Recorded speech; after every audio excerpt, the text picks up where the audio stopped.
गुरुर्ब्रह्मा गुरुर्विष्णुः गुरुर्देवो महेश्वरः गुरु साक्षात् परं ब्रह्म तस्मै श्री गुरवे नमः।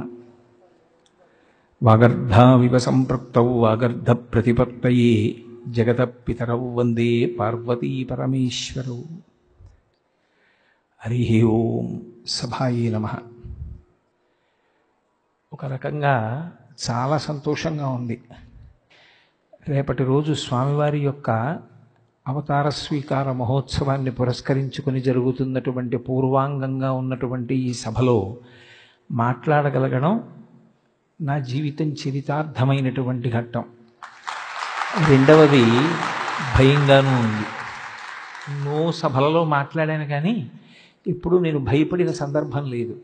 ఎందుచేత అంటే మౌనంగానే ఉండి సమస్తాన్ని తన యందు నిక్షిప్తం చేసుకుని అనుభవించగలిగినటువంటి ఒక మహాజ్ఞాని ముందు ఆ జ్ఞానస్థితికి మౌనానికి భంగం కలిగిస్తూ వాక్కుని ప్రయోగించడం అంటే దానికి చాలా సాహసం ఉండాలి. అటువంటి తెంపరితనం ఎవరికి ఉంటుంది అంటే ఏమీ తెలియని వాడికే ఉంటుంది. అందుకే ఇక్కడ ఇంత ధైర్యంగా కూర్చుని మాట్లాడగలుగుతున్నాను తప్ప నాకు నిజంగా ఏదో అర్హత ఉన్నది అని కాదు. స్వామివారి యొక్క నిర్హేతుక కృపా కటాక్ష వీక్షణముల చేత ఇవాళ ఇక్కడ కూర్చుని వారి పాద సన్నిధానంలో 4 మాటలు మాట్లాడేటటువంటి భాగ్యం లభించడం మనకి సనాతన ధర్మంలో గమనించవలసినటువంటి ఒక అద్భుతమైన విశేషము ద్యోతకమవుతుంది. ఒకే పరబ్రహ్మము సృష్టి చేస్తుంది. అప్పుడు ఆయనకి బ్రహ్మ అని పేరు. ఆయనే స్థితికారుడై లోకములను రక్షిస్తాడు. అప్పుడు ఆయన పేరు విష్ణువు. అదే పరబ్రహ్మము ఈ జీవులనన్నిటినీ తలలోకి లయం చేసుకుంటాడు. అప్పుడు ఆయన పేరు హరుడు. చాలామంది సృష్టి దగ్గర స్థితి దగ్గర ఏ విధమైనటువంటి అపోహకి లోను కారు. కానీ లయము అనేటప్పటికి అదేదో చంపేసేటటువంటి ప్రక్రియ అనుకుంటారు. కానీ ఎప్పుడూ జ్ఞాపకం పెట్టుకోవలసిన విషయం ఒకటి ఉంటుంది. ఈశ్వరుని యొక్క క్రియాకలాపమునందు కారుణ్యము వినా మరొకటి ఉండదు. సృష్టి చేయడంలో కారుణ్యం. అయ్యో వీడికి ఒక శరీరం ఇచ్చాను, ఈ శరీరంతో శాస్త్రాన్ని గురువుని ఆధారం చేసుకుని భక్తితో కూడినటువంటి కర్మాచరణము చేసి భక్తితో కూడినటువంటి కర్మాచరణము చేత ప్రీతి పొందిన భగవంతుని యొక్క అనుగ్రహము చేత ఇయ్యబడినటువంటి వైరాగ్యము వలన పాత్రతను పొంది ఆ పాత్రత చిత్తశుద్ధిగా మారితే చిత్తశుద్ధి వలన జ్ఞానమును పొంది ఆ జ్ఞానము వలన ఇక మళ్ళీ పుట్టవలసిన అవసరం లేని పునరావృత్తి రహిత శాశ్వత శివ సాయుధ్య స్థితిని పొందమని శరీరం ఇచ్చాడు. కానీ మళ్ళీ మళ్ళీ సంసార లంపటంలో ఇరుక్కుపోయి పరబ్రహ్మమును పొందగలిగినటువంటి స్థితిని మనం కోల్పోతే వీడు ఎటూ పొందలేడు.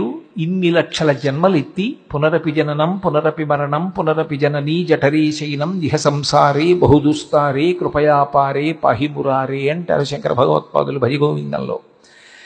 వీడు నన్ను పొందలేకపోతున్నాడు, నీవే వీడిని పొందుతానని పరమేశ్వరుడు కొంతకాలం జీవులకు విశ్రాంతినిచ్చి ప్రళయమునందు తాను పొందుతాడు. అందుకే అది మహాకారుణ్యం. ఒక్క తను పొందడమే కాదు, స్వల్పకాలిక ప్రళయము అంటే రాత్రివేళ పట్టేటటువంటి నిద్ర లేకపోతే ఉదయం లేచినప్పుడు ఆకలి వెయ్యదు. ఆకలి వెయ్యకపోతే పదార్థం తీసుకోడు. పదార్థం తీసుకోకపోతే శక్తి ఉండదు. నిద్ర ఆకలి ఒకదాని మీద ఒకటి ఆధారపడతాయి. రాత్రి నిద్రనిస్తాడు కాబట్టి స్వల్పకాలిక ప్రళయం పరమశివుడు చేసేటటువంటి అనుగ్రహం. ఆత్యంతిక ప్రళయము అని ఒకటి ఇస్తాడు. ఆత్యంతిక ప్రళయము అంటే జ్ఞానమును కటాక్షించడం. మహాప్రళయము అంటే జీవులను తనలోకి తీసుకోవడం. ఇవన్నీ కూడా పరమకారుణ్యంతో చేస్తాడు. అందుకే సృష్టికర్తగా స్థితికర్తగా ప్రళయకర్తగా 3 రూపాలలో ఆయన ఏది చేసినా కేవలము కారుణ్యముతో చేస్తాడు తప్ప ఆయన చేసేటటువంటి పనుల యందు ఆగ్రహం అనేటటువంటి మాట ఎన్నడూ ఉండదు. ఈ 3 కలగలిసినటువంటి పదార్థం ఏది ఉన్నదో దానినే పరబ్రహ్మమని పిలుస్తాం. ఎవ్వడు సృజించు ప్రాణుల ఎవ్వడు రక్షించు త్రుంచు ఎవ్వడనంతుండెవ్వడు ఈ విధమున మనుచు బెనుచు హేలారతుడై అంటారు పోతనగారు భాగవతంలో. ఆ ఒక్కడే సృష్టిస్తాడు, ఆ ఒక్కడే స్థితి చేస్తాడు, ఆ ఒక్కడే లయ చేస్తాడు. సృష్టి చేసినప్పుడు సృష్టికర్త, నిర్వహించినప్పుడు స్థితికర్త, తనలోకి తీసుకున్నప్పుడు ప్రళయకర్త. Usually we call the Parabrahman in the name of the God. నన్ను ఇవాళ మాట్లాడేటప్పుడు అప్పుడప్పుడు ఇంగ్లీష్ వాక్యాలు కూడా చెప్తే ఇక్కడ ఉన్న విదేశీయులకి ఉపయుక్తంగా ఉంటుంది అన్నారు. లేకపోతే నేను కొంచెం ప్రవచనాల్లో ఇంగ్లీష్ వాడడానికి దూరంగా ఉంటూ ఉంటాను. The consolidation of the three activities generation, operation and destruction are commonly called the God. That is the reason why in English Parabrahman is termed as the God. The letter G stands for generation, Srushti. The process of generation is symbolized by the Brahma. Next is operation. The running of the entire universe is called the protection, the operation. It is done by the Vishnu. The last one is destruction, taking everything into him. This is called the pralayam. It is done by Hara. It is called D. So the consolidation of the three activities, generation, operation and destruction, are commonly called the God. ఈ సృష్టి స్థితి లయ చేసేటటువంటి పరమేశ్వరుడు మీరు జాగ్రత్తగా గమనిస్తే సనాతన ధర్మంలో బ్రహ్మ విష్ణు మహేశ్వరుడుగా మాత్రమే ఉండడు. ఇంకొక మెట్టు కిందకు వస్తాడు. ఎవరి కోసం వస్తాడు అంటే 84 లక్షల జీవరాశులలో అలా ఆయన కిందకు వచ్చేది కేవలం మనుష్యుల కోసమే వస్తాడు. ఇక ఏ ప్రాణి కోసం రాడు. ఎందుకు రాడు అంటే మిగిలిన 83,99,999 ప్రాణులకు కర్మాధికారం లేదు. వాటికి శాస్త్రం చదువుకుని శాస్త్ర ప్రకారం కర్మ చేయడము అన్న మాట అన్వయం అవ్వదు. మనుష్యుడు శాస్త్రం చదువుకోవాలి, గురువుగారి పాదములను ఆశ్రయించి గురువు యొక్క ఆజ్ఞ ప్రకారం ప్రవర్తించాలి. అటువంటి మనుష్యుడికి మార్గాన్ని నిర్దేశించడం కోసమని ఆయన కిందకి దిగి గురువుగా వస్తాడు. అందుకే మీరు ఒక సంప్రదాయాన్ని జాగ్రత్తగా గమనించండి. సనాతన ధర్మంలో గురుస్వరూపము కానటువంటిది కేవలము దైవముగా మాత్రమే నిలబడిపోయినది మీకు కనపడదు. మీరు బ్రహ్మగారిని తీసుకోండి. నారాయణం పద్మభువం వశిష్టం శక్తించ తత్పుత్ర పరాశరంచ అనే అద్వైత గురు పరంపరలో బ్రహ్మగారిది ప్రముఖ స్థానం. నారాయణుడి తర్వాత ఆయనదే స్థానం. విష్ణువుని తీసుకున్నారనుకోండి, ఆయన కేవలం ఏదో కృష్ణ పరమాత్మగా శ్రావణ మాసం బహుళపక్షంలో అష్టమి నాటి అర్ధరాత్రి వేళ చీకట్లో పుట్టడానికి కారణం కాకతాళీయంగా ఏదో కర్మచేత నేను పుట్టినట్టుగా ఆయన కూడా పుట్టాడు అని అన్వయం చేయకూడదు. అంత కటిక చీకట్లో ఎందుకు వచ్చాడు అంటే ఆయన జగద్గురువు. చీకటి ఎక్కడుంటుందో ఆ చీకటిని తీసేయడమే ఒక దీపంగా గురువు యొక్క లక్షణం. అందుకే కృష్ణ భగవానుడే భాగవతంలో ఒక చోట తన గురువైన సాందీపని మహర్షి గురించి చెప్తూ, తిరివి అజ్ఞానతిమిర ప్రదీపమొగుచు అవ్యయంబగు బ్రహ్మంబుననుభవించి భరిత సత్వుండు సత్కర్మ నిరతుడతుల భూసుర శ్రేష్ఠుడలగుండు బుధనుతుండు అంటాడు. ఒక దీపం ఉన్న చోట చీకటి ఎలా ఉండదో అలా గురువు ఉన్న చోట ఇక అజ్ఞానం ఉండదు. ఆయన జగద్గురువుగా రావాలి. శ్రావణ మాసం అన్ని మాసములలోకి బాగా చీకటిగా ఉండే మాసం. వర్ష ఋతువు అయిన కారణము చేత నల్లని మబ్బులు కిందకొస్తాయి. బహుళపక్షం మరింత చీకటి, అష్టమి మధ్యలో తిథి మరింత చీకటి, అర్ధరాత్రి కటిక చీకటి, ఇంకా అంతకన్నా చీకటి ఉండడానికి తిథి ఇంకొకటి లేదు. పైగా బహుళపక్షం పితృదేవతలకు చీకటి, దేవతలకు దక్షిణాయనం చీకటి. దేవతలకి, పితృదేవతలకు, మనుష్యులకు అందరికీ ఏది గాఢాంధకారమో అప్పుడు ఆయన ఆవిర్భవించాడు. కాకతాళీయంగా కాదు, కోరి కోరి. అందుకు అవతారమైంది పరిపూర్ణావతారం. పోతన గారు భాగవతం చేస్తూ ఒక మాట అంటారు. జలధర దేహు నాజాలు చతుర్బాహు సరసీరుహక్షు విశాల వక్షు జారు గదా శంఖచక్ర పద్మ విలాసు కంఠ కౌస్తుభమణి కంతిభాను కమనీయ కటిసూత్ర కంకణ కేయూర శ్రీవత్సలంచనంచిత విహారు మరుకుండల ప్రభాయుత కుంతలలలాటు వైఢూర్య మణిగణ వరకిరీటు బాలు పూర్ణేందు రుచిజాలు భక్త లోకపాలు సుగుణాల బాలు కృపా విశాలు చూచి తిలకించి పులకించి చోద్యమంది ఉబ్బి చెలరీగి వసుదేవుడు ఉత్సహించే అంటారు. శంఖచక్ర గదా పద్మలతో పట్టుపీతాంబరంతో పరిపూర్ణమైనటువంటి అవతారంగా అర్ధరాత్రి వేళ కారాగారంలో తల్లిదండ్రులకు దర్శనమిచ్చి చెయ్యవలసిన భావి కార్యక్రమాన్ని నిర్దేశించాడు. కురుక్షేత్ర సంగ్రామంలో భగవద్గీతని లోకానికి ఉపదేశం చేశాడు అర్జునుణ్ణి అడ్డుపెట్టి. ఆ కృష్ణావతారం లేకపోతే భగవద్గీత లేదు. భగవద్గీత లేకపోతే ప్రస్థానత్రయంలో ఒక ప్రధానమైనటువంటి విషయం లేదు. అటువంటి భగవద్గీతని లోకానికి అందించడానికి వచ్చింది. అందుకే ఆయన జగద్గురు. కృష్ణం వందే జగద్గురుం. విష్ణువు జగద్గురువుగా వచ్చారు. పరమశివుడు సరే. అసలు ఆయన ఒకప్పుడు మౌనంగా ఉపదేశం చేశాడు. మౌన వ్యాఖ్య ప్రకటిత పరబ్రహ్మతత్వం యువానం వర్షిష్టాం తే వసదృషిగణైరావృతం బ్రహ్మనిష్టై ఆచార్యేంద్రం కరకలిత చిన్ముద్రమానందరూపం స్వాత్మారామం ముదితవదనం దక్షిణామూర్తిమీడే.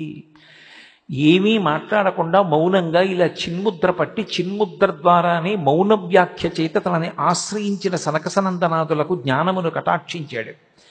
కలియుగంలో అలా తాను కైలాస పర్వతం మీద ఒక వటవృక్షం కింద చిన్ముద్ర పట్టి మౌన వ్యాఖ్య చేస్తూ కూర్చుంటే అందుకోగలిగినంత సమర్థత ఉన్నవారెంతమంది?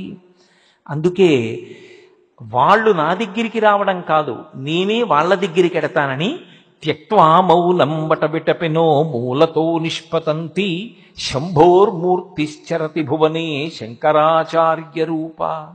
ఆ పరమశివుడే శంకర భగవత్పాదులుగా వచ్చి సన్యాసాశ్రమంలో ఉంటే తప్ప ఒక చోట ఉండవలసిన అవసరం లేకుండా అంతటా తిరగడం కుదరదని సన్యాసం స్వీకరించి యావత్ భారతదేశం కూడా పర్యటించి అవైదికమైన 72 వాదనలను ఖండించి భారతదేశంలో వేదానికి పట్టాభిషేకం చేసి వేదాంతర్గతమైనటువంటి అద్వైత సిద్ధాంతాన్ని ప్రచారం చేశారు. ఆ శంకర భగవత్పాదుల నుండి అనేకమైనటువంటి గురు పరంపరలు వచ్చాయి. అలా పరమశివుడు గురువుగా వచ్చాడు. అమ్మవారు ఇన్ని చోట్ల ఆమె గురుస్వరూపంగా వచ్చిందో అందుకే గురుమండల రూపిణి అని పేరు. కామాక్షి పరదేవత గురించి శంకర భగవత్పాదులు సౌందర్యలహరి చేస్తూ ఒక మాట అంటారు. అమ్మ శృతి నాం మూర్ధానో దదతి తవయౌ శేఖరతయా అంటారు. కామాక్షి పరదేవత అనుగ్రహించేటప్పుట ధ్యానంలో ఉన్నవాడి మీద తన పాదములు ఉంచుతుంది తల మీద. ఆమె పాద స్పర్శ తగిలితే సహస్రారము నుండి అమృతధారలు పడతాయి. మీనాక్షి తన చూపుల చేత అనుగ్రహిస్తుంది. విశాలాక్షి స్పర్శ చేత అనుగ్రహిస్తుంది. స్పర్శ దీక్ష, నయన దీక్ష, కుక్కుట దీక్ష అని 3 రకములైనటువంటి గురువులిచ్చేటటువంటి దీక్షలకి సంకేతంగా అమ్మవారు గురుమండల రూపిణి అయి నిలబడింది. ఆమె ఒకప్పుడు జ్ఞానప్రసూనాంబగా శ్రీకాళహస్తిలో దేవేంద్రాది దేవతలందరికీ జ్ఞానమును కటాక్షించింది. అమ్మవారు గురుమండల రూపిణి. ఆమె సరస్వతీ స్వరూపం. ఆమెయే వాగ్దేవి. శరజ్యోత్స్నా శుద్ధాం శశియుత జటాజూటమకుటాం వరత్రా సత్రాణ స్ఫటిక ఘటికా పుస్తకకరాం సకృన్నత్వా నత్వా కథమివ సతాం సన్నిదదతే మధుక్షీరద్రాక్ష మధురి మధురీణా పణితయ అంటారు సౌందర్యలహరిలో. సకృన్నత్వానత్వా ఎంత పూజ చేస్తే జ్ఞానం ఇస్తుంది అంటే మనసు మంచిదైన వాడు ఒక్కసారి నమస్కారం చేస్తే చాలా ఆవిడ అనుగ్రహించేస్తుంది. అందుకే మూకశంకరులు కూడా విమలపటి కమలకుటి పుస్తక రుద్రాక్షస్త హస్తపుటి కామాక్షి పక్ష్మలాక్షి కలిత విపంచి విభాసి వైరించి అంటారు. ఇన్ని రకాలుగా ఆ దేవతాస్వరూపాలన్నీ కూడా గురుస్వరూపాలుగా నిలబడ్డాయి. ఇందులో అద్వైత గురు పరంపరలో పట్టాభిషేకం చేసి మాట్లాడబడేటటువంటి ఒక అద్భుతమైనటువంటి గురుస్వరూపం దత్తాత్రేయుల వారి యొక్క స్వరూపం. మీరు ఇందులో ఒక విషయాన్ని గమనించాలి. పరమేశ్వరుడిగా ఆయన నిలబడినప్పుడు ఆర్తో జిజ్ఞాసురర్థార్థి జ్ఞానీచ భరతర్షభ 4 ఇస్తాడు. కానీ సాధారణంగా కోరికలు కోరిన వాళ్ళందరినీ కూడా అనుగ్రహిస్తూ ఉంటాడు. కానీ గురువుగా దిగొచ్చాడనుకోండి, జ్ఞానం కోసం నా దగ్గరికి ఎవరైనా వస్తారా అని ఆర్తితో ఎదురు చూస్తాట. ఆ జ్ఞాన కటాక్షం చెయ్యడం అంటే గురువుకి ఎంత ఆనందం. జ్ఞానమే ఇవ్వగలిగినటువంటి గురువు ఏది ఇవ్వలేరిక. అన్నిటికన్నా పై స్థాయి జ్ఞానాన్ని కటాక్షించడం. ఇక జ్ఞానమునే ఇవ్వగలిగినటువంటి గురువు లౌకికమైనటువంటి కోరికలు తీర్చలేకపోవడం ఏమిటి? తన సంకల్పమాత్రం చేత గురువులు ఇస్తారు. మీరు సనాతన ధర్మాన్ని పరిశీలనం చేస్తే సనాతన ధర్మ వైభవమంతా గురువుల యొక్క వైభవమే. శివాజీ మహారాజు యొక్క గొప్పతనం సమర్థరామదాసు గారితో ముడిపడింది. మీరు ఎవరిని తీసుకోండి, గురువుగారి పాదముల చెంత అత్యంత వినయంతో నిలబడిన వాడెవరో అదొక్కటే పాత్రత. గురువుగారి దగ్గరికి వెళ్ళినప్పుడు నేను ఇంతవాణ్ణి కాను, నేనెంతవాణ్ణి అన్నమాట గుర్తుపెట్టుకోవాలి. వారి ముందు నేనెంతవాణ్ణి, నా జీవితానికి వారి ముందు నిలబడడం, వారి నీళ్ళలో కూర్చోవడం, వారి పాదములను దర్శించడం, వారికి శుశ్రూష చేయడం నా జన్మకి చాలు. ఈ భావన ఎవరు పొందుతారో దానినే పాత్రతగా స్వీకరిస్తారు. అందుకే శంకరులు షట్పదీ స్తోత్రం చేస్తే మొదట అడిగింది అవినయమపనయ విష్ణోహో అన్నారు. నాకు అవినయాన్ని తీసేయి, వినయాన్ని కటాక్షించు స్వామి అన్నారు. ఆ విద్యా దదాతి వినయం, అసలు విద్యకి మారుపేరు వినయం. ఆ వినయము ఉండాలి శిష్యుడి దగ్గర. రామచంద్రమూర్తి యొక్క గొప్పతనం అంతా ఎక్కడిది? విశ్వామిత్రుడిది, వశిష్ఠుడిది. సర్వే వేద విదశూరాః సర్వే లోకహితేరతాః సర్వే జ్ఞానోపసంపన్నాః సర్వే సముదితా గుణైః అన్నారు మహర్షి రామాయణ రచన చేస్తూ. ఆయన అన్ని విషయాలు తెలుసుకుని ఆ తెలుసుకున్న విషయములు లోకములకు పనికొచ్చేటట్టుగా ప్రవర్తించారు అంటే వశిష్ఠుడు, విశ్వామిత్రుడు ఆయనకి అలా విద్యాబోధ చేశారు. అందుకే లోకంలో ఎప్పుడూ జ్ఞాపకం పెట్టుకోవలసిన విషయం ఒకటి ఉంది. గురువు గారి నోటి వెంట ఏ మాట వస్తుందో అది ఆజ్ఞ, అది సలహా కాదు, అది కేవలముగా ఒక మాట కాదు.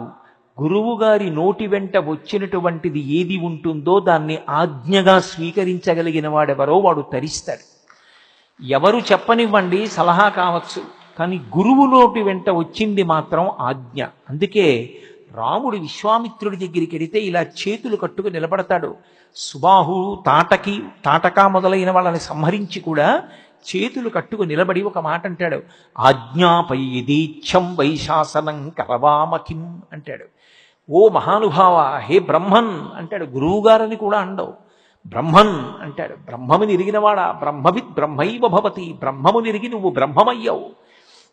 నా కంటి ముందు పరబ్రహ్మము రాశీభూతమై కూర్చునుందలా. ఓ గురువా, మీరు మమ్మల్ని ఆజ్ఞాపించండి. శాసనం కరవామకిం, ఆ ఆజ్ఞాపించేటప్పుడు ఇది వీడికి చెప్పచ్చా అని ఆలోచించకండి. ఒరే, ఆ పాదుకలు నావి తీసి అక్కడ పెట్టు అనండి. నేను ఇలా ముట్టుకోను, నా కుడి చేత్తో పట్టుకుని పైకెత్తి తల మీద పెట్టి పట్టుకెడతాను.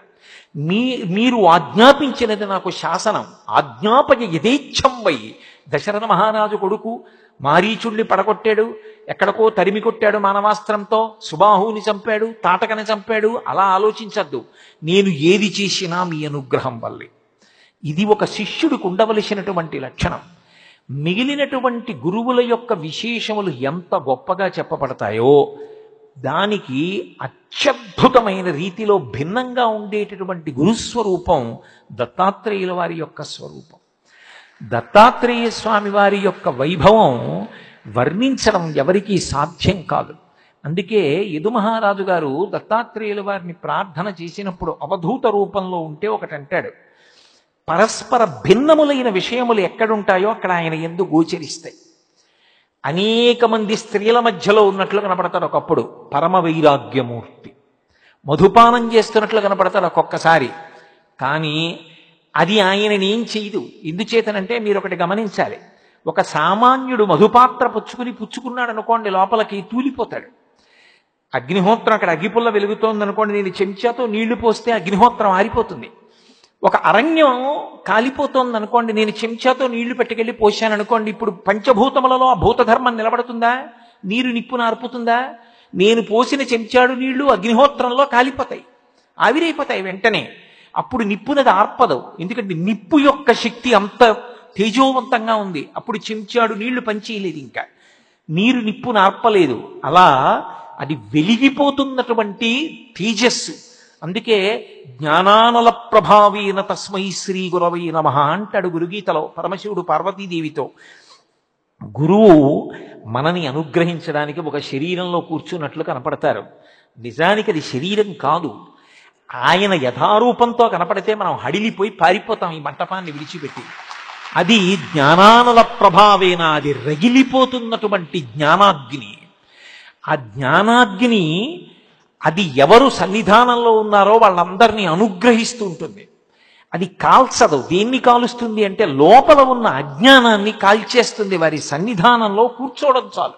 అందుకే గత జన్మంబులనేమి నోచితిమో యాగశ్రేణులేమేమి చేసితిమో ఎవ్వరికేమి పెట్టితిమో ఏ చింతారతిన్ పొద్దుపుచ్చితిమో ఏ సిద్ధాశ్రమమునం త్రొక్కితిమో ఇప్పుడు చూడగంటి మిచటన్ కృష్ణార్భకు నిర్భయున్నది యశోద. ఒక మహాపురుషుడు ఉన్న ప్రాంగణాన్ని కాలుతో తొక్కడం చాలు జీవితానికి అదృష్టం. దత్తాత్రేయుల వారి యందు ఉన్న విశేషం మీరు జ్ఞాపకం పెట్టుకోవాలి. కృష్ణుడు పరబ్రహ్మంగా వస్తే కృష్ణుడు ఇవన్నీ ఎక్కడ చదువుకున్నాడు అని అడిగితే సాందీపని దగ్గర అని పూర్తిగా చెప్పడం కష్టం. ఆయన గురువుగా స్వీకరించి గురువుని గౌరవించాడు. కానీ దత్తాత్రేయుల వారి దగ్గర ఒక చమత్కారం ఉంది. కలియుగంలో దత్తాత్రేయుల వారి అవతారం మనం తరించడానికి ప్రధాన మార్గం. ఎందుచేత అంటే ఇప్పుడు నేను ఆ విషయాలన్నీ వివరించడానికి ప్రయత్నించాననుకోండి, సమయం సరిపోదు. నాకు ఒక 30 నిమిషాలు అనుమతించారు చాలు. ఏకశబ్ద సమ్యజ్ఞాత సృష్టప్రయుక్త స్వర్గే లోకే కామదుగ్భవతి. అటువంటి వారి సన్నిధానంలో మాట్లాడడం అంటే దత్తాత్రేయుల వారి సన్నిధానంలో మాట్లాడడం. కాబట్టి ఒక్క విషయాన్ని మనవి చేస్తాను. దత్తాత్రేయుల వారికి ఒకరు కాదు గురువు. అవధూతగా ఉన్నప్పుడు, అవధూతగా ప్రవర్తిస్తున్నప్పుడు ఒక్కొక్కసారి ఒక్కొక్కలా కనపడతారైనా. ఒకప్పుడు అవధూతగా కనపడ్డారు. అవధూత సంప్రదాయం అనేది ఒక సంప్రదాయం. ఆ అవధూత సంప్రదాయంలో దర్శనమిచ్చినప్పుడు యదు మహారాజు గారు మాట్లాడుతుంటే నాకు 24 మంది గురువులు ఉన్నారు అన్నారు. 24 మంది గురువులా అన్నారు. ఎందుకనంటే గురు తత్వంలో ఒక లక్షణం ఉంది. ఆడది ఎలా ఉంటుందో శిష్యుడు అలాగే ఉండాలి అని శాస్త్రవాక్కు. నా భార్య ఉంటుంది ఇంట్లో. నా భార్య ఇంట్లో ఉన్నప్పుడు బంధువులు రానివ్వండి బిడ్డలకి పెట్టినట్టు పెడుతుంది. నా స్నేహితులు రానివ్వండి బిడ్డలకి పెట్టినట్టు పెడుతుంది. నా శిష్యులు రానివ్వండి బిడ్డలకి పెట్టినట్టు పెడుతుంది. తన కడుపున పుట్టిన పిల్లలే రానివ్వండి బిడ్డలకి పెట్టినట్టు పెడుతుంది. ఏది పెడుతున్నా మాత్రం ఒకటి గుర్తుపెట్టుకుంటుంది, ఇలానే ప్రవర్తించడం నా భర్త గౌరవాన్ని నిలబడడానికి. భర్త గౌరవాన్ని మాత్రం ఎన్నడూ దృష్టిలో పెట్టుకుంటుంది. దృష్టిలో పెట్టుకుని చేసే ప్రతి పని ఆయన యొక్క ఔన్నత్యానికి. అలా దత్తాత్రేయుల వారు లౌకికమైనటువంటి విషయాల్ని గురువులుగా తీసుకున్నారు. దత్తాత్రేయుల వారి జీవితాన్ని సమన్వయం చేసుకోవడం అలవాటైతే ఎవరో వచ్చి ఏదో చెప్పాలనే భావన పోయి జీవితంలో సంఘటనలు గురువులుగా మారడం అనేటటువంటి స్థితి కలుగుతుంది. ఎందరో మహాత్ములుగా మారడానికి కారణం దత్తాత్రేయుల వారి అనుగ్రహం ఎలా ఉంటుంది అంటే తను ఒక చోట దెబ్బతింటే దాన్ని గురువుగా తీసుకుంటాడు. దత్తాత్రేయుల వారు ఏదో ఒక రూపంగా కాదు, 3 శిరస్సులతో బ్రహ్మ విష్ణు పరమేశ్వరులుగా 3 రూపాలు కలగలిసిన రూపంగా కనపడ్డారు. అలా దర్శనమిచ్చిన వారు ఒకప్పుడు నైమిషారణ్యంలో వారు దర్శనమిచ్చినప్పుడు అంత అద్భుతంగానూ దర్శనమిచ్చారు. బ్రహ్మ శిరస్సుతో, విష్ణు శిరస్సుతో, శివ శిరస్సుతో 3 శిరస్సులతో దర్శనమిచ్చారు. వారికి గురువులు 24 మంది. అంటే ఎలా ఉంటారు? శిష్యుడు ఆడది ఒకలా ఉండాలని నేను ఇందాక అన్నా కదా. గురువు గారు ఒక్కడే ఉంటాడు పతి. ఇంటికి వచ్చేటటువంటి వాళ్ళు చాలా మంది ఉంటారు, అందరికీ అన్నం పెడుతుంది. అలాగే ప్రధానమైన గురువు ఎవరో ఆ గురువు పతి వంటి వాడు. మిగిలిన వాళ్ళు ఆదరభావం ఉంటుంది. ఆ గురువుల దగ్గర కూడా మంచి మాటలు నేర్చుకోవాలి, విమర్శ చెయ్యకూడదు గురువుల యందు. అందుకే దత్తాత్రేయుల వారు నాకు 24 మంది గురువులు ఉన్నారన్నారు. 24 మందా? ఎవరు వాళ్ళు ఎక్కడ నేర్చుకున్నారు మీరు ఈ పాఠాలన్నీ అంటే ఆయన 24 మంది పేర్లు ఒక శ్లోకంలో చెప్పారు. ఆయన అన్నారు పృథిర్వాయురాకాశ ఆపోరగ్ని చంద్ర రవి. అక్కడికి 7 గురువులు. ఒకటి పృథివి అంటే ఈ భూమి, గాలి, ఆ తర్వాత ఆకాశం, నిప్పు, నీరు, సూర్యుడు, చంద్రుడు, కపోతము అంటే ఒక పావురము, అలాగే అజగరము అంటే ఒక కొండ చిలవ. కపోతాజగర అజగరము, ఆ తర్వాత సింధు సముద్రం, ఆ తర్వాత మధుకృత్ తేనెను తయారు చేసేటటువంటి తేనెటీగ, అన్ని చోట్ల నుంచి తెచ్చి తేనె పట్టులో పెట్టేటటువంటి ఒక తేనెటీగ. పతంగ ఒక దీపపు పురుగు. దీపపు పురుగుని దత్తాత్రేయుల వారు గురువుగా స్వీకరించారు. అది ఆశ్చర్యం. పతంగం, తర్వాత మధుకృత్ గజ ఏనుగు నాకు గురువు. అలాగే మధుహ హరిణో మీన తేనె పట్టుని పడగొట్టి తేనె తీసుకెళ్ళిపోయేటటువంటి వాడు. అలాగే హరిణో లేడి, అలాగే మీన చాప, పింగళ ఒక వేశ్య, పింగళ అనబడేటటువంటి పేరు కలిగినటువంటి వేశ్య. అలాగే ఒక పక్షి, ఒక లకుముకు పిట్ట అంటారు, ఆ పక్షి కుర్రము, ఆ పిట్ట అర్భకుడు, చిన్నవాడైనటువంటి చిన్న బాలుడు, ఆ బాలుడు నాకు గురువు. ఇక చిట్ట చివరి పాదంలో కుమారి, పెళ్లి కానటువంటి ఒక కన్య, శరకృత్ బాణములు తయారు చేసేటటువంటి వాడు, సర్ప పాము, అలాగే ఊర్ణనాభి సాలెపురుగు, సుపేనకృత్ సుపేశకృత్, చిట్ట చివర నాకు భ్రమర కీటకములు. ఈ 24 మంది నాకు గురువులు. ఇప్పుడు నేను 24 మంది గురించి చెప్పను, కానీ ఒక్క విషయాన్ని కొద్దిగా మనవి చేసే ప్రయత్నం చేస్తాను. అందులో పరమ గంభీరమైనటువంటి ప్రతిపాదన ఉంది. మీరు ఈ గురువుల్ని జాగ్రత్తగా పరిశీలనం చేస్తే ఇవి అన్ని ఆశ్రమాలలో పనికొచ్చేటటువంటి వాళ్ళకి చెప్పారు. బ్రహ్మచారికి, గృహస్థుకి, వానప్రస్థుకి, సన్యాసికి ఏ ఆశ్రమాన్ని విడిచిపెట్టకుండా అన్ని ఆశ్రమములలో ఉన్న వాళ్ళకి గురుత్వానికి పనికొచ్చేటట్టుగా ప్రకృతిలోంచి స్వీకరించారు. నేను గృహస్థు గురించి మాట్లాడతాను, మనందరం ఇక్కడ ఎక్కువ మంది ఉన్నాం కాబట్టి. కపోతం గురించి చెప్పారు. ఒక పావురం ఒకటి ఉన్నది, అది చెట్టు మీద కాపరం ఉంటుంది. దానికి ఓ భార్య ఆడపావురం. ఆ ఆడపావురం గుడ్లు పెట్టింది, గుడ్లు పెట్టి పొదిగింది. పొదిగినప్పుడు పిల్లలయ్యాయి. ఈ మాటలని దత్తాత్రేయుల వారు చెప్పిన మాటల్ని మీరు మామూలుగా తీసుకోకూడదు, ఇందులో చాలా పెద్ద గాంభీర్యం ఉంటుంది. పక్షి గుడ్డు పెట్టిందండి, పక్షికి ఏ జ్ఞానం ఉంది? దాని మీద కూర్చుందనుకోండి గుడ్డు పగిలిపోతుంది. కానీ అది ఏం చేస్తుందంటే ముందుకు వెళ్ళి వెనక్కి నడుస్తుంది, కాళ్ళతోటి నడిచి పొట్ట కిందకి గుడ్డు వచ్చింది అని చూసుకుంటుంది. రెక్కవేపు నుంచి మెల్లిగా దింపుతుంది పొట్టని. ఇప్పుడు ఆ పొట్ట గుడ్డుకి తగులుతుంది. తగిలినప్పుడు గుడ్డు పెంకు పక్షి పొట్ట తగులుతాయి.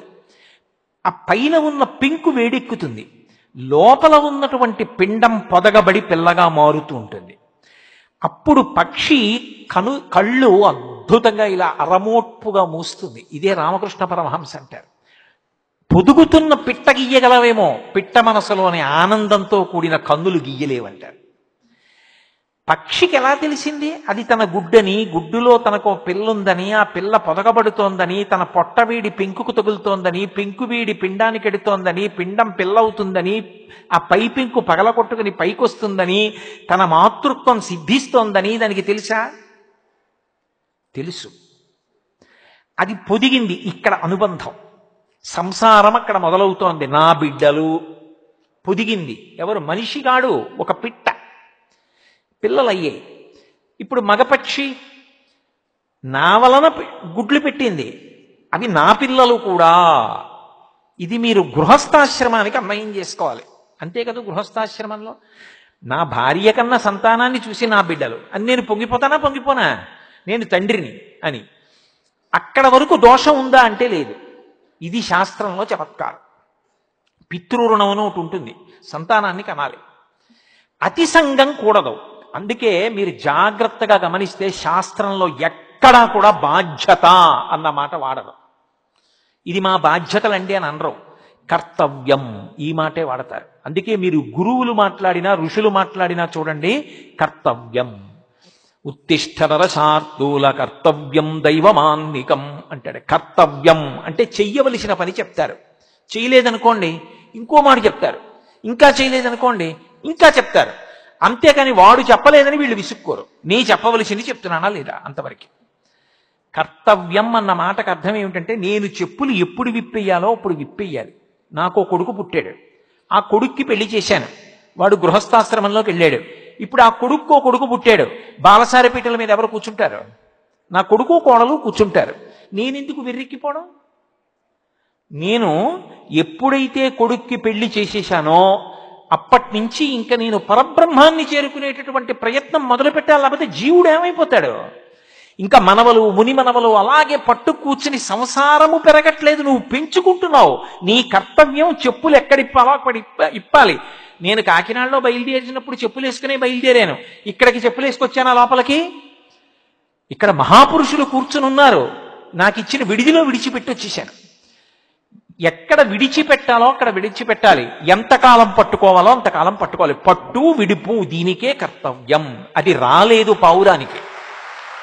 నా పిల్లలు వెళ్ళింది, ఏదో పదార్థం తెచ్చింది, నోట్లో పెట్టింది, అవి కులకలకలకలు ఆడుతున్నాయి, అది సంతోషపడిపోతోంది, మగపిట్ట సంతోషపడిపోతోంది. కాలం అన్నది ఒకటి ఉంటుంది కదూ, కాలము మృత్యువునకు పర్యాయ పదం. అందుకే కాలో హి బలవాన్ కర్త సతతం సుఖ దుఃఖయో నరాణాం పరతంత్రాణాం పుణ్యపాప అనుయోగత అంటాడు వ్యాసుడు. ఆ కాలము కాలుడు ఒక వేటగాడి రూపంలో వచ్చాడు. ఎవరి ఉసురు ఎప్పుడు తీయాలి మనకి తెలియదు. ఆయుర్దాయాన్ని నిర్ణయించవలసిన వాడు పరమేశ్వరుడు. ఆ కాలుడి రూపంలో వచ్చాడు బోయేవాడు. వచ్చి పక్షి పిల్లలు అవి ఇంకా బాగా ఎగరలేనివి, అందుకని ముందు అవి పట్టుకుని బుట్టలో వేసుకున్నాడు. ఇప్పుడు అవి కిలకిల కిలకిల కిలకిల ఆడుతున్నాయి. మూతి సన్నగా ఉంటుంది, పైకి ఎగిరిపోకుండా లోపల కదులుతూ ఉంటాయి. ఆడపక్షి వచ్చి చూసింది ముందు, అవ్యాజమైన వ్యామోహాన్ని పొందింది. అబ్బా నా పిల్లలు అందులో పడిపోయి నిష్కారణంగా తన పిల్లల్ని విడిపించుకోనన్నా విడిపించుకుంటాను, లేదా నేను వాటితో పాటు చచ్చిపోతాను, వెళ్ళిపోయింది. దాన్ని బుట్టలో పడేసుకున్నాడు. నా భార్య వెళ్ళిపోయింది, బిడ్డలు వెళ్ళిపోయారు, నేనెందుకు? మగపక్షి వెళ్ళిపోయింది, బుట్టలో పడేసుకున్నాడు. అన్నిటినీ చంపి తినేశాడు. దత్తాత్రేయులు వారు అన్నారు, నా గురువు ఆ పక్షి కపోతం. ఎలా? అతి సంగము కూడదు. సంగము వేరు, అతి సంగము వేరు. సంసారంలో ఉన్న తర్వాత భార్య బిడ్డలు క్షేమం చూడాలి, కానీ ఎక్కడ నీ కర్తవ్యం పూర్తయిపోతోందో కూడా నువ్వు తెలుసుకోవాలి. తెలుసుకోకుండా ఇక అదే పనిగా సంసారాన్నే పట్టు కూర్చుంటే, ఒక్కటండి శంకర భగవత్పాదులు చెప్పిన ఒక శ్లోకం గుర్తుంటే చాలు భయం వేస్తుంది. యావత్ పవనో నివసతి దేహే తావత్ పృచ్చతి కుశలంగీహే గతవతి వాయో దేహాపాయే భార్యా బిభ్యతి తస్మిన్ కాయే. లోపలికి వెళ్ళిన ఊపిరి పైకి రాకపోయినా, పైకి వెళ్ళిన ఊపిరి లోపలికి వెళ్ళకపోయినా అయిపోయిందంతే. పడుకోబెట్టేశారనుకోండి నేల మీద, ఎన్ని అనుబంధాలతో ఎవరొచ్చి పిలవనివ్వండి, అన్నయ్య, తమ్ముడు, మామయ్య, బాబయ్య, పెదనాన్న, ఎన్ని పేర్లతో, ఏమండి, ఏ పేరుతో పిలవండి, అది పలకదిక. శరీరం వెళ్ళిపోయింది, జీవుడు ఉద్ధరేణ ఆత్మనాత్మానం, నిన్ను నువ్వు ఉద్ధరించుకోవాలి. ఈశ్వరుడు ఆయుర్దాయం ఇచ్చాడు, నీ కర్తవ్యాలు అయిపోయాయి. కొడుక్కి పెళ్లి చేసేసావు, కూతురుని అయ్యింటికి పంపించేశావు. భగవంతుని యందు దృష్టి పెట్టు. సంసారం విడిచిపెట్టేయక్కర్లేదు, కనీసం భగవంతుని యందు దృష్టి పెట్టి వాళ్ళు క్షేమంగా ఉండాలని మనసులో ఒక భావన చెయ్యి. ఇక నా వరకు నేను చేయవలసింది పూర్తయింది, ఇక వాడు చేసుకుంటాడు. నేను ఇంటికి పెద్దవాడిగా వాళ్ళు క్షేమంగా ఉండాలనో నమస్కారం. ఇక నేను తరించడానికి, వైరాగ్యం కలగడానికి, చిత్తశుద్ధి కలగడానికి కర్మాచరణ మొదలు పెడతాను. ఇది లేకపోతే ఏమవుతుందంటే సంసారమునందు అతి సంగము దుర్మరణములకు కారణమవుతుంది. ఇప్పుడు ఆ సంఘంతో చచ్చిపోయింది పిట్ట. నా పిల్లలు నా పిల్లలు నా పిల్లలు అంటూ ఆడపెట్టపోయింది, నా భార్య పిల్లలు అంటూ అది పోయింది. అయ్యో మా అమ్మ నాన్న అంటూ వాళ్ళు పోయారు. ఏమవుతారు వాళ్ళు? భాస్కర రాయల వారు లలితా సహస్రనామ స్తోత్ర వ్యాఖ్యానంలో చెప్పారు ధన్య అన్న నామానికి. ఇలాంటి వెర్రి పెట్టుకుపోయిన వాడు ఎవరుంటాడో వాడు తిరియక్కవుతాడు. తిరియక్కంటే భూమికి అడ్డంగా పుట్టి అడ్డంగా పెరుగుతాడు. ఒక్కటి గమనించండి, ఒక్క మనిషి జన్మ దేని చేత గొప్పదైంది అంటే దేవతలకి కర్మాధికారం లేదు. వాళ్ళ పుణ్యం అయిపోతే కింద పడిపోతారు. క్షీణే పుణ్యే మర్త్యలోకం విశంతి, మళ్ళీ భూలోకంలో పడిపోతారు. కాబట్టి దేవతలు కర్మాధికారంతో యజ్ఞయాగాది క్రతువులు చేసి వాళ్ళు మోక్షం పొందలేరు, ఆత్మవిచారం చేయగలరు అంతే. తిరియక్కులు భూమికి అడ్డంగా పుట్టి అడ్డంగా వెన్నుపా ఉండి పెరిగే ప్రాణులు శాస్త్రాన్ని గురువుని ఆధారం చేసుకుని ఉత్తమ కర్మలు చేయలేవు. అడ్డంగా పుట్టి నిలువుగా పెరిగేటటువంటి మనుష్యుడు శాస్త్రాన్ని గురువుని పట్టుకుని పని చెయ్యాలి. ఏదో చేసేసాను కాదు, ఒక పని చేస్తే ఎలా చెయ్యాలో అలా చెయ్యాలని తప్ప ఇంకొకలా చెయ్యడానికి వీల్లేదు. అయినప్పుడు ఆ రెండిటినీ ప్రమాణంగా తీసుకోవాలి. గురువుని శాస్త్రాన్ని తీసుకుని చెయ్యవలసిన పని చేసినటువంటి మనుష్యుడు అపారమైనటువంటి పుణ్యాన్ని మూట కట్టుకుని దేవేంద్ర పదవిలో కూర్చోగలడు. నాకు పుణ్యమో వద్దు పాపమో వద్దు, జ్ఞానాగ్ని దగ్ధ కర్మాణం అన్నీ ఉమామహేశ్వర పరబ్రహ్మార్పణమస్తు. నేను చేసిన ఈ కర్మలన్నీ చిత్తశుద్ధికి పనికిరావాలి. చింతపండుతో చారు పెట్టుకోవచ్చు, చింతపండుతో ఇత్తడి గిన్నె తోముకోవచ్చు. ఇత్తడి గిన్నెతో తోమింది ఇత్తడి గిన్నె యొక్క యథారూపాన్ని ఇస్తుంది. దానికి కొత్త కాంతి తేలేదు, ఉన్న కాంతి పైకొచ్చింది. పులుసులో చారులో వేసుకుంటే ఓ పూట తాగచ్చు. పుణ్యమని వాడుకుంటావా, కాస్త సుఖంగా వస్తుంది. కాదంటావా, చిత్తశుద్ధి అయితే జ్ఞానమునకు కారణమై జ్ఞానము మోక్షమునకు కారణమవుతుంది. యథారూపం ప్రకాశిస్తుంది, అంతే మోక్షం అంటే. కొత్తగా ఏదో రాదు అద్వైత సంప్రదాయంలో. యథాస్థితి అనుభవమునకు దక్కుట అంతే. అయినప్పుడు మనుష్యుడు జ్ఞానమును పొంది మోక్షమును పొందగలడు, పుణ్యకర్మల చేత దేవతా పదవి పొందగలడు. ఇంత గొప్ప మనుష్య జన్మ పొంది దాన్ని ఎందుకో పనికి మాలినటువంటి రీతిలో సంసారమునందు సంగము పెట్టేసుకుని అతి సంగముతో చిట్ట చివరికి మళ్ళీ కొన్ని లక్షల జన్మలు తిరియక్కుగా పుడతాడు భూమికి అడ్డంగా.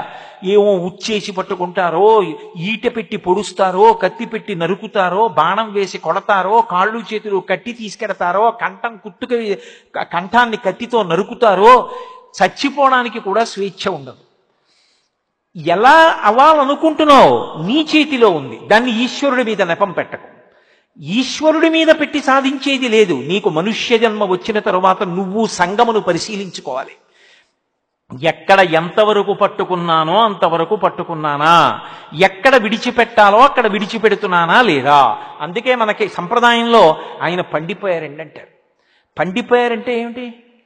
పిండెగా ఉంటుంది, వదిలిపెట్టేసింది అనుకోండి, కొమ్మని ఎందుకు పనికిరాదు. దోరకాయ వదిలేస్తే పనికిరాదు, పండిపోయింది, ముగ్గిపోయింది. పైన ఉన్నటువంటి తొక్క ముట్టుకుంటే మెత్తగా అయిపోతుంది, రంగు మారిపోతుంది, లోపల ఉన్నటువంటి పదార్థం అంతా మధుర రసంగా మారిపోతుంది. మీరు ఇలా చిన్న పిసర కన్నం పెడితే మధుర రసం కింద కారిపోతుంది. అప్పుడు తనంత తాను ముచిక విడిచిపెట్టేసింది.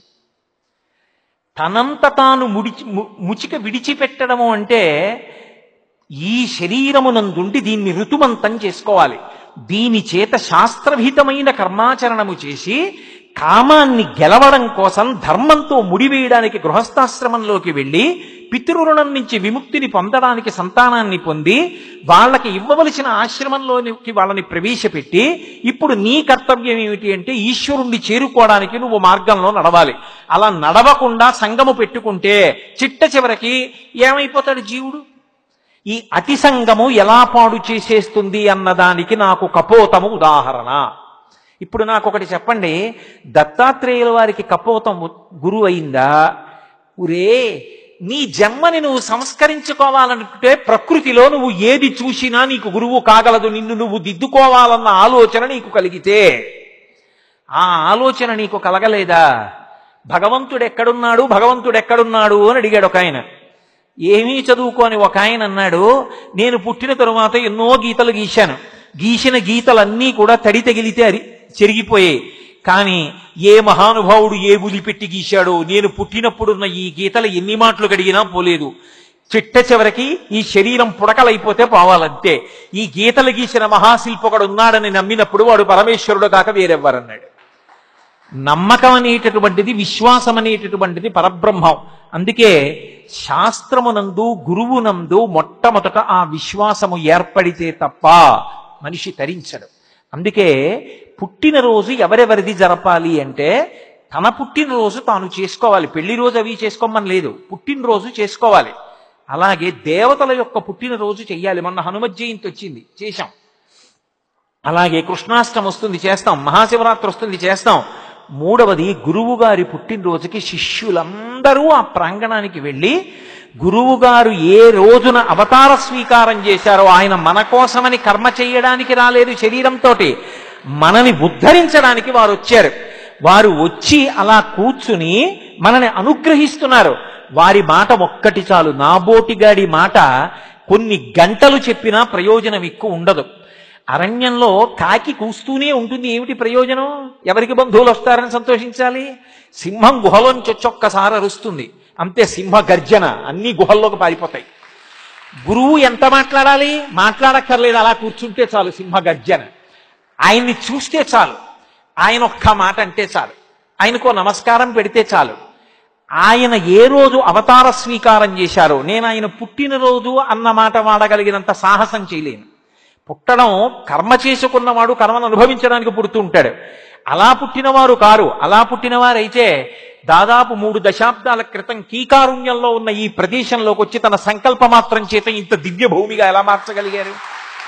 ఆ సంకల్ప బలం లేకపోతే, ఆ తపోశక్తి లేకపోతే, ఎంత తపశ్శక్తి లేకపోతే ఇవాళ ప్రపంచ పటంలో ఉన్న అన్ని దేశాల వాళ్ళు గణపతి సచ్చిదానంద స్వామీజీ అన్న పేరు వినపడ్డంత మాత్రం చేత ఏదో తిక్కన గారి విరాట పర్వతంలో చెప్పినట్లు ఏదో నీరజాకరములు నిష్ఠయి చేసిన భవ్య తపంబు ఫలమనంగ దినసముఖాకినందిత చక్రయుగ్మకంబులయను రాగంపు బ్రోవనంగ హరిహర బ్రహ్మ మహానుభావంబులొక్కటింగాగ గరగిన గట్టియనగా అతుల వేదత్రయ లతికాచయము పెరుబొందం పుట్టెడు మూలకందమనగా జన సమాజ హృదయ కరపుట సరోజములకు ముకుళనంబును జృంభణంబును నొచ్చు భానుబింబంబు పూర్వాద్రిపై విలింగే అంటాడు.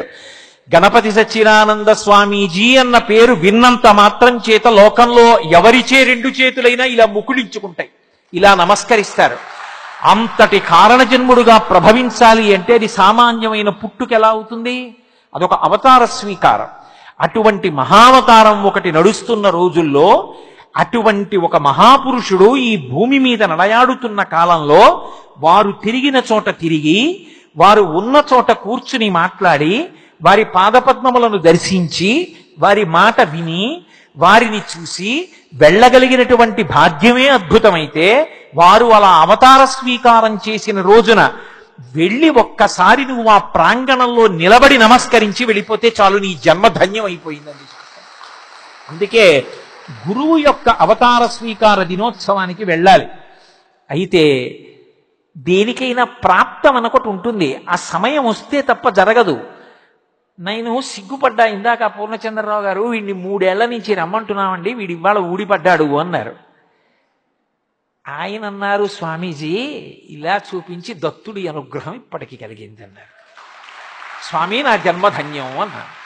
నిజం కదూ, 3 ఏళ్ల నుంచి వద్దాం అనుకుంటున్నాను, రాలేకపోయాను. నాకేం రాకూడదని కాదు, రావాలని ఆర్తి ఉన్నా రాలేకపోయాను. ఇప్పటికీ నా జన్మ పండిందంటలేదు, వారి అనుగ్రహం లాగిందంటున్నాను. వీడంతట వీడెటూ రాలేడురా, నేను లాగుతానని లాగారు, వచ్చి పడ్డాను. కాబట్టి ఇంత మహోత్కృష్టమైనటువంటి వేళలో రాగలగడం ఒకెత్తైతే, అసలు ఈ పీఠానికి తన జీవితాన్ని అంకితం చేసేసి రాజమండ్రిలో లెక్చరర్గా చేస్తున్న రోజుల్లో మాతో రైల్లో వస్తుండేవారు. ఆ పుస్తకాలు చేత్తో పట్టుకుని ఏమి చిరునవ్వు, ఎంత ప్రేమైకమూర్తో, ఎంత స్నేహభావనో మా సుబ్బయ్య దీక్షితులు గారిది. నేను వచ్చినప్పటి నుంచి అడుగుతున్నవారు ఏదని. అటువంటి సరస్వతీ స్వాధీనుడు కింద కూర్చుని నన్ను పైన కూర్చోపెట్టి, నాకు మోకాళ్ళు నిప్పున్నాయి, నేను కుర్చీలో కూర్చుని మాట్లాడుతూ ఉంటాను, కానీ స్వామి సన్నిధానంలో కింద కూర్చుని మాట్లాడతానండి అన్నాను. ఆయన అన్నారు, నాకన్నా కిందే ఉందివు కానివని బల్లేసుకుని కుర్చీ వేసుకుని పైకి ఎక్కారు. ఏమి కారుణ్యం! నువ్వు కిందే ఉన్నావుగా, నేను పైనే ఉన్నానుగా. ఓ చిన్న గీత కింద పెద్ద గీత గీసి, చిన్న గీత ఓ గీతని చిన్న గీత చెయ్యాలంటే కిందో పెద్ద గీత గీస్తే చాలు. నేను పైన ఉండడం కదా నీకు కావాలి. బల్లేసుకుని కష్టపడి వారు పైకి ఎక్కి కూర్చున్నారు, నన్ను కుర్చీలోనే కూర్చోబెట్టారు. కింద వద్దులే, కిందే ఉన్నావుగా, అలా మాట్లాడు. అది గురువు యొక్క కారుణ్యం అంటే. ఏమి నిజంగా వారు మాట్లాడు అంటే నేను ఇక్కడ కూర్చుని మాట్లాడేవాడిని అరగంట ఏమి, వారి సన్నిధానంలో శివరాత్రిలో ఓ రాత్రి అంతా మాట్లాడతా, అంత సంతోషం. కానీ వారు అలా అనుగ్రహించారు. కాబట్టి అది గురువు యొక్క కారుణ్యం. అందుకే మనందరం పరమ సంతోషంగా రేపు భానుబింబం ఉదయించడానికి ముందే మనం చెయ్యవలసిన నిత్యకర్మ పూర్తి చేసుకుని రేపటి రోజున పరమాద్భుతమైనటువంటి రీతిలో స్వామివారి యొక్క ప్రథమ శిష్యులు వారి యొక్క పాదపద్మములకు స్వర్ణపద్మముల చేత పూజ చేస్తారట.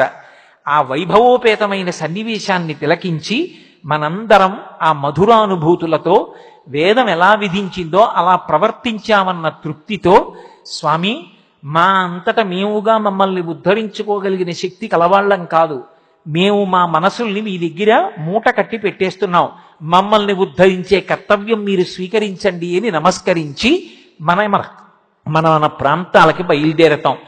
ఇంతకన్నా ఇచ్చిన వేళ దాటి మాట్లాడడం గురువుగారి ఆజ్ఞని ధిక్కరించడం అవుతుంది. అందుకని నేను నా ప్రవచనాన్ని ఇక్కడితో పూర్తి చేస్తూ, నిజంగా వీడికి ఏదో ఓ పని చెప్పకపోతే వీడు ఎలా తరిస్తాడని నన్ను తీసుకొచ్చి ఇక్కడ కూర్చోబెట్టి నా చేత చెప్పించారు తప్ప నిజంగా చెప్పడానికి అర్హతనున్నవాడిని నా చేత చెప్పించారనుకుంటున్నారా? అది వారి అవ్యాజ కారుణ్యం. వారి యొక్క అవ్యాజమైన కారుణ్యానికి వేరొక్క మారు నా శిరసు వారి పాదపద్మములకు తాటించి నమస్కరిస్తూ స్వస్తి.